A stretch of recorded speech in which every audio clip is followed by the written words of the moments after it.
no doubt that if you're a new player, you want to know as many tips as possible. Well, you came to the right person, because I am here to tell you 5 advanced tips that will probably help you in the future. Or now, maybe. Well, without further delay, let's get into it.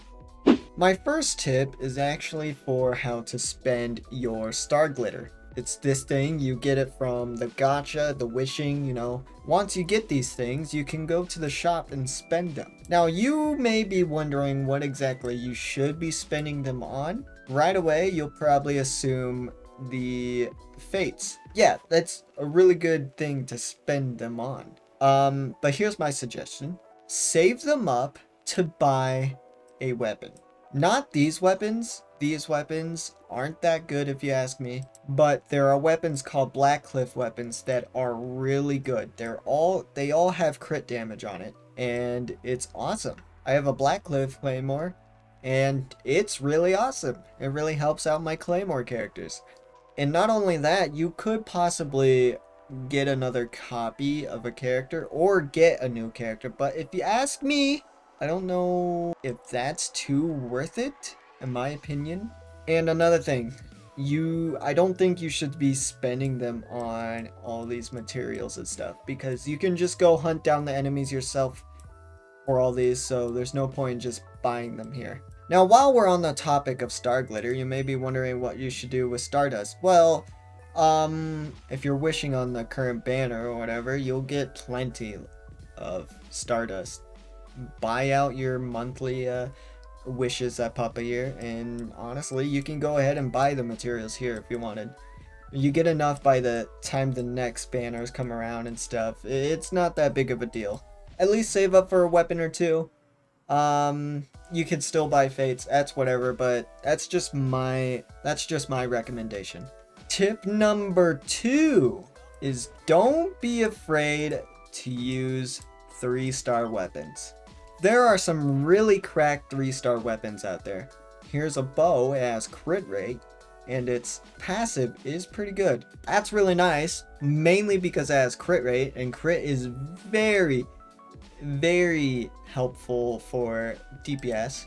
Here's another bow, has crit damage, and its passive increases damage against weak spots by 30%. So yeah, that's awesome. Bow characters have some cracked 3-star weapons. What about Catalyst? This one right here is a really good support 3-star weapon because it boosts your attack once you switch to a character. And it also has HP, so putting this on a character like Barbara is pretty ideal. Here is another Catalyst that I think is pretty good. Twin Nephrite, a crit rate Catalyst.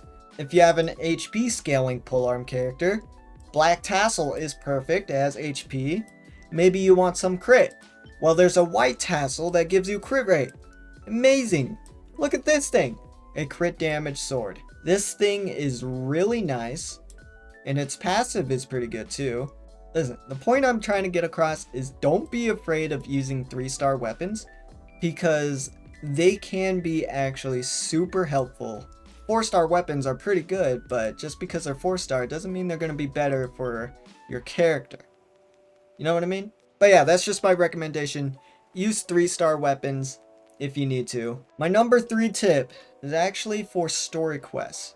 You will unlock these at some point. Well, the game will tell you at some point, like in Liwa, like AR-30 or something. I don't know. But a lot of them require AR-45. But the point is that you want to unlock the right ones, right? You'll accumulate these keys after doing daily commissions. I have one that I claim right now. I've done a lot of them already, but let me find it. Here we go. The first ones you're probably going to want to do is Zhongli's quest. All right, unlock the first one, do the first one. It won't give you anything except for the part 2 of that quest, which you need to do because it'll actually unlock a boss fight for you. Now, it's a weekly boss, so defeating it will give you talent upgrades for certain characters, and that's immediately nice. That's why you should do that. Another character is kind of later, is Raiden Shogun. She'll do the same thing. Raiden Shogun, you do Act 1, it'll unlock Act 2, which will give you another weekly boss for talent upgrades for certain characters. So yeah, it's very nice. The first ones you should definitely do are Zhongli and Raiden Shogun. Depending on what characters you have, they're probably going to need at least some of the materials from those bosses. My number 4 tip, don't be afraid of using co-op. Co-op is super helpful in many ways. Like if you're struggling to defeat a boss, you can have someone help you. Now you may be wondering, you don't have any friends, how can I get someone to help you? All you gotta do, right? Edit your signature. Literally just type this. That's all you gotta do. And once you confirm, chances are there's gonna be some very nice people out there that will request to join you. Accept them. They'll most likely help you. And if at some point you run out a certain resource in your world, you can request to join other people if you wanted to.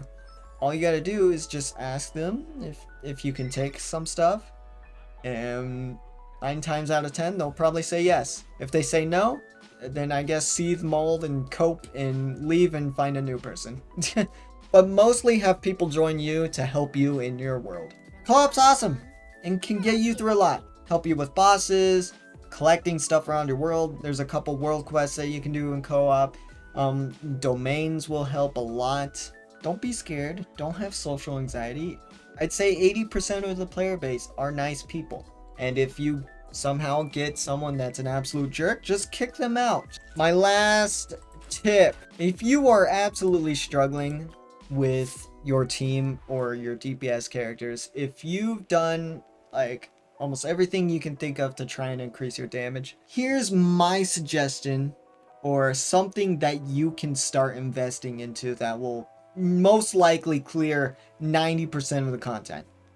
Honestly, all of the content, because it's overpowered. Invest into a HYPERBLOOM team. It consists of an Electro character, Dendro character, and Hydro character. Now, you might be scared if you don't have any Electro, Dendro, Hydro character, but fear not, don't worry. Lisa, you can get free, and I'm pretty sure you have her already. You get her from doing Mondstadt stories, and she's a good Electro character for this kind of team. Traveler is great, a great Dendro character. You can get to Sumeru early, as long as you travel there. It's a long trip, but it'll be worth it. Grab a statue of the 7 there in Sumeru. Resonate with the element Hydro characters. You can use Barbara, she's a healer. You can also get her for free in the Mondstadt story. Shincho is a 4-star character. You can't get him for free, but there's a good chance you can get him just because he's a 4-star character. Just use whatever Hydro character you got. And trust me, as long as you put a bunch of EM into these characters, you are gonna be so good. As you can see in the background footage here, I'm actually taking these characters through floor 9 of this Spiral Abyss, and these characters aren't even leveled up all the way. You can see here that I'm kind of clearing it pretty good. That's how good HYPERBLOOM is. So as long as you just pump in EM, you don't have to worry about much. Get EM artifacts, you really don't have to worry about the stats on them as long as they have EM. And trust me when I say this, that you will clear everything. That's my recommendation for you if you're struggling on the DPS department. Thank you so much for watching, everyone. I hope these tips have helped you or will help you. If you have any other tips that you would like to share in the comments, please do. Take care, and of course, how about you subscribe to Kilo and come back for the next video. スイカ割りは平凡だってドキドキする飛び込め